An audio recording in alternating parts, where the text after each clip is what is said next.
हमको जब ये बताया गया कि ये ऐसा एक विवाह अंबानी परिवार के द्वारा किया जा रहा है जिसमें लंबे समय तक कई कार्यक्रम आयोजित किए जा रहे हैं, लेकिन किसी एक दिन भी एक बोतल शराब नहीं परोसी जा रही।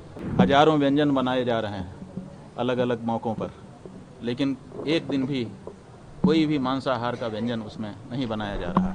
इतना ही नहीं, बहुत सारी जो धार्मिक विधियां हैं उनका यथावत अनुपालन किया जा रहा है। इस तरह से भारतीय संस्कृति का अनुसरण करते हुए ये विवाह किया जा रहा है। तो हम लोगों ने समझा कि ऐसे कार्य को अपना आशीर्वाद देना चाहिए। अंबानी परिवार ने अपने बेटे का विवाह किया।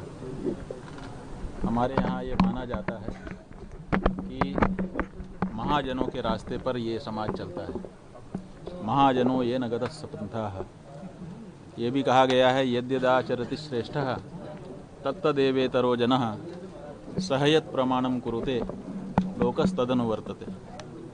जैसा विशिष्ट जन कर देते हैं, आम लोग भी उसी का अनुकरण करते हैं।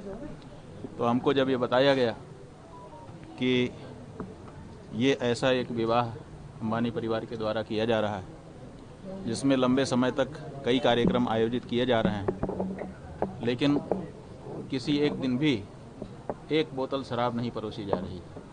पूरी तरह से इस बारे में दृढ़ता से व्यवस्था बनाई गई है कि शराब किसी भी दिन किसी हालत में परोसी नहीं जाएगी। हजारों व्यंजन बनाए जा रहे हैं अलग अलग मौक़ों पर, लेकिन एक दिन भी कोई भी मांसाहार का व्यंजन उसमें नहीं बनाया जा रहा।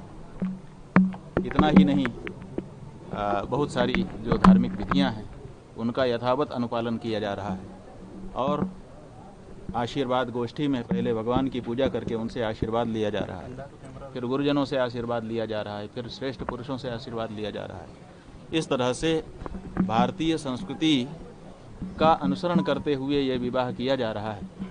तो हम लोगों ने समझा कि ऐसे कार्य को अपना आशीर्वाद देना चाहिए, जिससे हमारे देश में अब क्या हो गया है हम जानते हैं। हम तो बड़े लोगों में भी जाते हैं और सामान्य लोगों में भी जाते हैं, गरीब से गरीब घर में भी जाते हैं। हमको पता है आज परिस्थिति ये है कि विवाह का आयोजन करने पर बाराती ही नहीं आते, कह देते हैं कि हमारे लिए क्या व्यवस्था है, अमुक चीज़ की व्यवस्था है कि नहीं। हमारे पास लोग आते हैं रोते हुए कि हम शराब नहीं परोसना चाहते, लेकिन बारातियों की मांग है, महाराज जी हम क्या करें। वो कह रहे हैं कि हम आएंगे ही नहीं, हमारे लिए क्या व्यवस्था है। और अगर व्यवस्था ना करो तो वापस नाराज होकर चले जाते हैं। तो जहाँ देश में ऐसी परिस्थिति बन गई हो कि कोई भी उत्सव बिना शराब के न तो शुरू होता हो न तो पूरा होता हो, वहाँ पर इतना बड़ा आयोजन एक व्यक्ति ने करके दिखा दिया जिसमें शराब नहीं परोसी, जिसमें मांसाहार नहीं परोसा। तो ये एक बहुत अच्छा कार्य हम लोगों को लगा।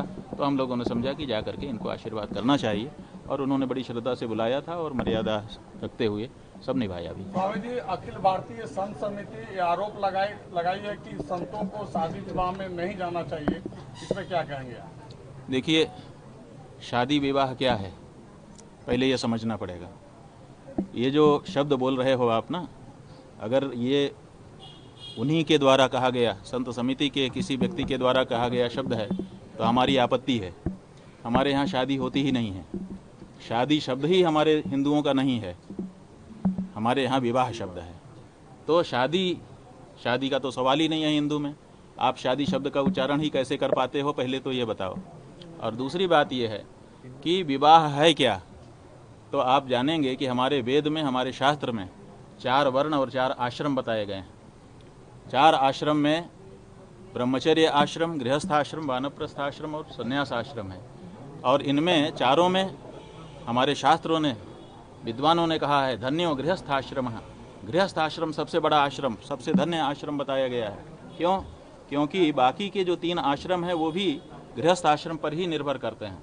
ब्रह्मचारी के पास कोई उत्पादन नहीं है, वो गृहस्थ आश्रम से ही स्वयं उत्पन्न होता है और गृहस्थ आश्रम से ही उसको खाने पीने को मिलता है, पालन पोषण होता है। इसी तरह से वानप्रस्थ और सन्यासी भी अपने पास कुछ नहीं रखता है, जब उसको भूख लगती है तो गृहस्थ आश्रम के पास जाना पड़ता है। हमारे गुरुजी महाराज कहा करते थे, हम लोग सन्यासी हैं, 23.5 घंटे के शहंशाह हैं। तो हम लोग उनसे पूछते थे कि 23.5 घंटे के शहंशाह, आधे घंटे? बोले आधे घंटे तो हम भिखारी हैं। जब हमको भूख लगती है, उसके पहले जब तक भूख नहीं है तब तक तो हम त्याग में, तपस्या में और साधना में लीन रहते हैं। लेकिन जब भूख लगती है तो किसी न किसी गृहस्थ के दरवाजे जा कर के हमको भी भिक्षा याचना करनी पड़ती है और उस समय हम भिक्षुक हो जाते हैं। तो ऐसी परिस्थिति में जो गृहस्थ आश्रम है, उस गृहस्थ आश्रम को अगर हम बल नहीं देंगे तो कौन बल देगा? और अगर हमारा गृहस्थ आश्रम बिगड़ गया तो फिर भारतीय संस्कृति ही बिगड़ जाएगी। इसलिए गृहस्थ आश्रम की इस तरह से अवहेलना न की जाए और ये ना कहा जाए कि गृहस्थ आश्रम में किसी को आशीर्वाद देने के लिए नहीं जाना चाहिए। और ऐसा कोई वाक्य कहीं अपने शास्त्रों में उपलब्ध नहीं होता है। और हमारे जो पूर्व पुरुष हैं, उन पूर्व पुरुषों में पुरी के शंकराचार्य पूज्यपाद निश्चलानंद निरंजन देव तीर्थ जी महाराज का अभी चित्र हमारे पास आया है। इनके पास किसी भक्त ने भेजा है, उसके विवाह में स्वयं वो गए थे। हम लोग तो दूसरी तरह की मर्यादा में बैठ करके वहाँ आशीर्वाद दिए, लेकिन वो तो वर वधू के साथ खड़े होकर के आशीर्वाद दे रहे हैं।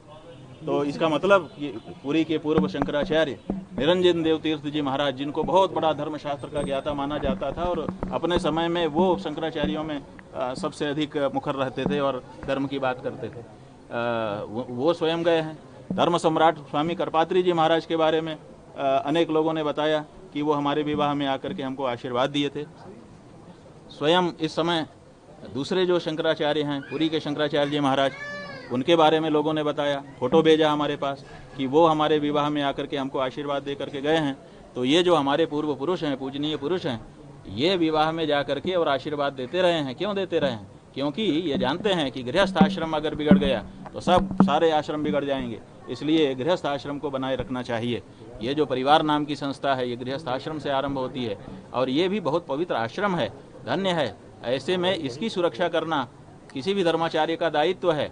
अगर हमारे यहाँ विवाह की संस्था समाप्त हो गई, अगर गृहस्थ आश्रम समाप्त हो गया, तो फिर वर्णाश्रम धर्म रह नहीं पाएगा।